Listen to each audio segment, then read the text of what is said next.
J18 family, hey, no script, totally off the cuff here. I wanted to share with you and encourage you, maybe even challenge and push you a little bit on how you're coming along with your word. No script, seriously. I got two things written down to keep me on point. First thing I want to talk to you about is more on a personal side. And it has really, honestly, has been what God has been doing these last few years in Japan with this faith element. I asked God in 2016 and said, hey, what do you want this team to learn? What do you want me to learn? What can you use to bring us closer to you, to walk closer to you, to have a better relationship with you? And of course, that was facing our fears and that mindset of fear not, for I am with you always. What a great journey that was.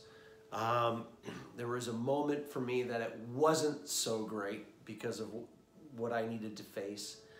But for this past year, for I am, that I am statement, and going through that piece of like, how do I define myself versus how does God define me?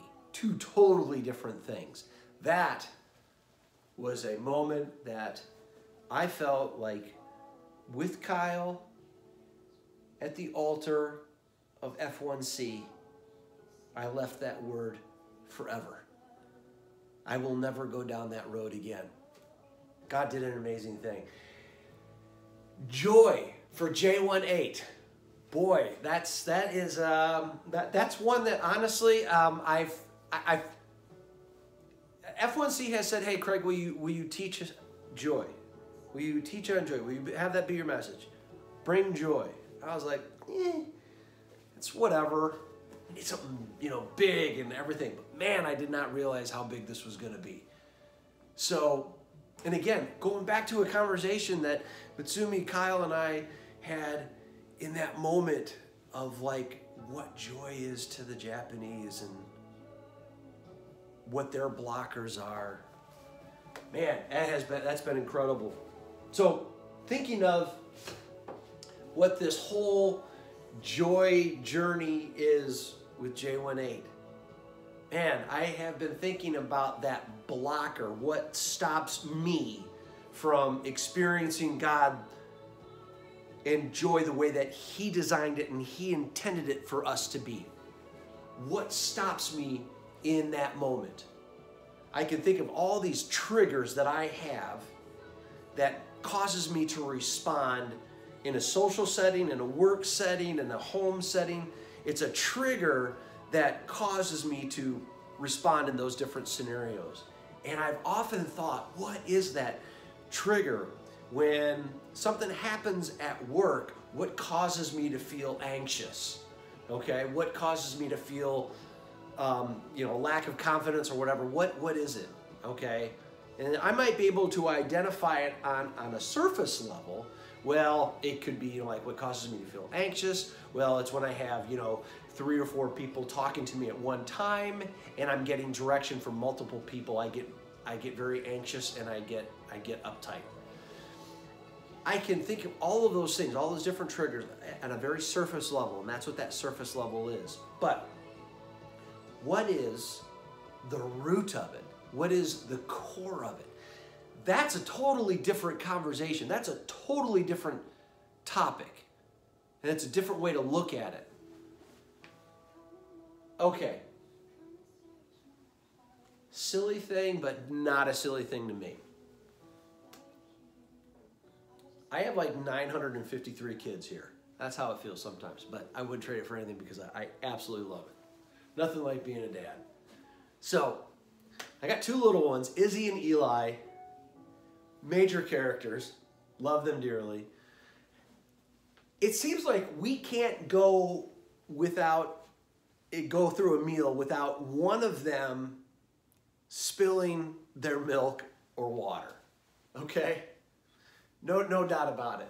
Some of you have maybe heard me talk about this illustration because to me this is a very key point of my life. So we could be laughing, having fun, no matter what, and then one of them does this and I'm like, oh, and I respond, I get really uptight. If I were to be even more honest, I get angry. I hate that. I've been working on that over the past year because I don't want my kids to see that. And I have often thought, why is it that I respond in that way? Why do I get so angry? It's just spilt milk. That's all it is. It's just spilt milk. Well, my brain automatically goes to, okay, it's going to get into the hardwood floors and it's going to swell up and it's going to damage and then it's going to cost all this money to get it fixed. It's like, who cares? It's spilt milk. I've been working on that. And I think Ashton would probably testify to it that he sees me working on it because I talk to him about it all the time. That's my boy. So going back to that, well, the trigger response of me reacting that way and responding that way is quite simply because the root of it, that's how my dad responded all the time, no matter what it was. If things didn't go the way that he had expected or the way that he desired, not having any interruption or any unnecessary turns or unfortunate events during dinner time or travel or whatever, then boom, instant anger, frustration. And really, to be honest, total selfishness. That's what it is. That's that trigger. So I've been thinking so hard about what my word is. And my word has something to do with a completely different area of my life. But the words that I have received from some of you, man, I just look at the word and I see it and I'm like, wow. Okay, I want to talk about this. There's been a couple of words like, I hope that's what you write down. And wow, it's been so great.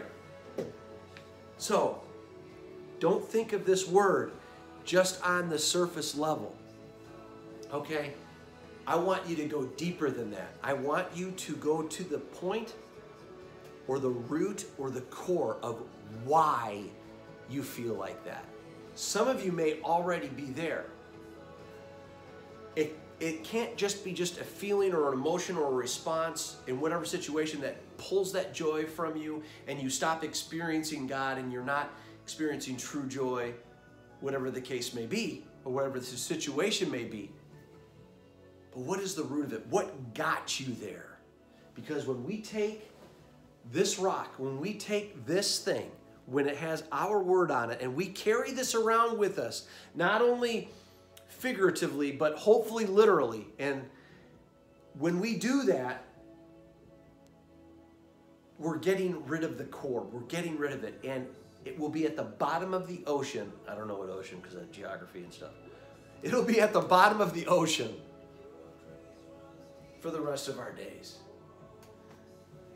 And that's not to say that all of a sudden we're cured and everything like that. But I'll tell you this. I'm going to take you to one moment where we first learned about this rock. I will tell you this, that when I left something at the foot of the cross and I prayed about it and God, boom, finally broke me. Finally did it. It has not been with me since. No temptation. It's been gone because I've allowed God to move. Allow God to move in this. Allow Him to speak to you to those very fibers, those very cores where, man, it might hurt. It really might hurt. And I think of you young people. I think of my son. I think of Alex. I think of Paxton. I think of Peyton. I think of Hannah. I think, wow, you guys are so young. You may not know what that is, but you're getting there. You're getting there. Okay. And us older people, we'll keep age out of it. Man, we have been wrestling with some of this stuff for many, many years. And it keeps getting pushed deeper and deeper into the people that we are. So that digging may actually hurt a little bit more. And that's what may make this difficult. We have a blocker. We have a blocker that is keeping us from experiencing joy in the way that He intended it for us. I have had this written down. I had this quote before my recent job loss.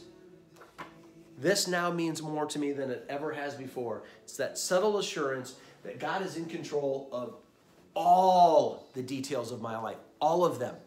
My identity is not in my job, not in how much I made, or anything like that. That's not my identity. Okay? But it's also that quiet confidence that everything, including spilt milk, everything is going to be all right. I have been praying for you guys nonstop in regards to this word. I'm going to continue to pray. I cannot wait until March 9th when we're all together and we are in that moment and it's that one-on-one time, me and you. I give you your rock, and that's where the journey continues, because we've already started on it, but it's going to continue, and it's going to be with us over these next, 5 months, 6 months, whatever the case may be. Counting's hard. I think 5 months. Anyways, I love you guys. My brothers, my sisters, my J18 family. God's going to do great things. And I can't wait for that moment that we're all at the ocean with our rock to experience freedom like we never have before. Not only with the J18 family, but our F1C family. Think about that. That's going to be great. I love you guys so much. Have a great rest of the day or night whenever I send this out. But I love you. Be blessed. I'm going to go to a job interview. Peace.